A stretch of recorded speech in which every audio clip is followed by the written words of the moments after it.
was your 20th anniversary? How did it feel? Oh my gosh, I feel incredible. I feel extremely, extremely lucky and fortunate to be a part of a legacy like The Young and the Restless. To have them want me around after 20 years and still find value in what I do, and for the fans to still enjoy what I do, it means the world.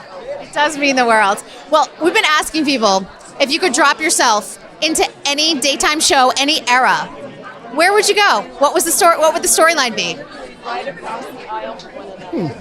I mean, I like my era quite a bit where I started, but the only other era I was familiar with was during the 90s. My mom watched General Hospital my whole life, and I only paid attention every now and then, especially when Maurice was on. He's my favorite actor in daytime.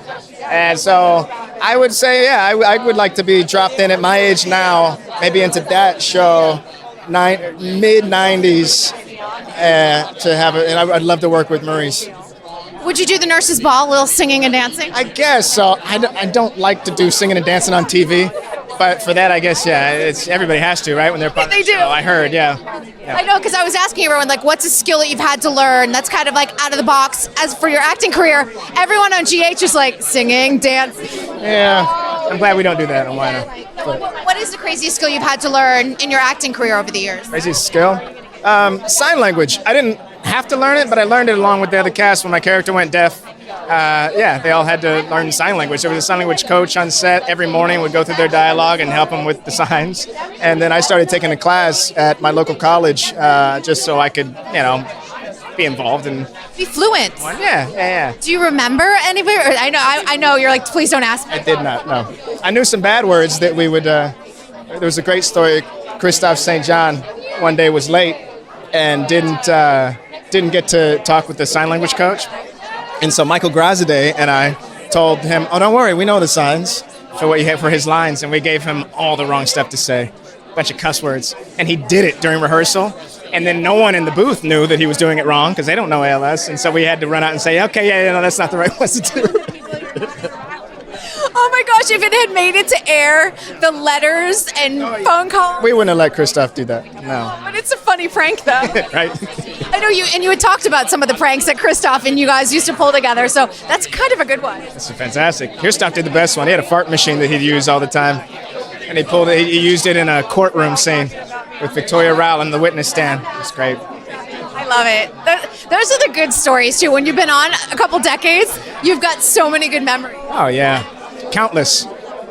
I mean, from pranks to... I remember I was in a scene once with Crystal, and she had a monologue talking about her mom, Drew, who just passed. And I very unprofessionally had my phone in my pocket, and I didn't have it off, and it started vibrating. And only her and I could hear it, notice, and she didn't break at all, didn't stop, kept right on going, finished the scene out, and I felt so embarrassed. But it's one of those little things that only, you and another actor know that you went through. Oh, and Mr. Bryton, we had to be in the background of a scene and just mouthing, mouthing to each other. Pretend act. Yeah, pretend act. And he starts quietly reciting Shakespeare. Like, seriously. And I have to keep a straight face and act like I'm having a real conversation with him, so. And he's busy doing to be or not to be soliloquy. Oh, yeah. Full out for like an entire scene. It's such an Eric Bryton moment, too. Hey, he has such a great sense of humor. All right, one final question. If you could take your character, dump him into a primetime show, anyone that's on the air, and mix yourself up into the storyline, where would you go? I don't watch any primetime shows that are currently on.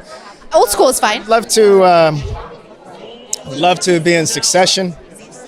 I feel like Succession is just the story of Victor Newman and his 3 kids on an elevated platform. Did they steal that storyline? I mean, it's a classic story, But, yeah, probably Succession, or I love this show called Baskets. It's not new. It was on a while back. It's on Hulu. Zach Galifianakis and Louis Anderson. Louis Anderson played his mother, and it's hilarious. And I love comedy. That's mostly what I watch, so I would love to have been in that show. And Louis Anderson was a gem, too. I've interviewed him a few times, and he was amazing. You got to see the show, then. He won his first Emmy for playing Zach's mother. I remember him winning the Emmy, so I need to go back and watch it. Gosh, it was so great. Baskets. Yes. Yeah. On my list. Next time I see you, I'll let you know. Yeah. I'm gonna quiz you. You better. Good luck tonight. Third time. Another one. You've already had the bookends. Now you need like the point to the triangle. I know. I'm happy to be here. Is the speech ready, just in case?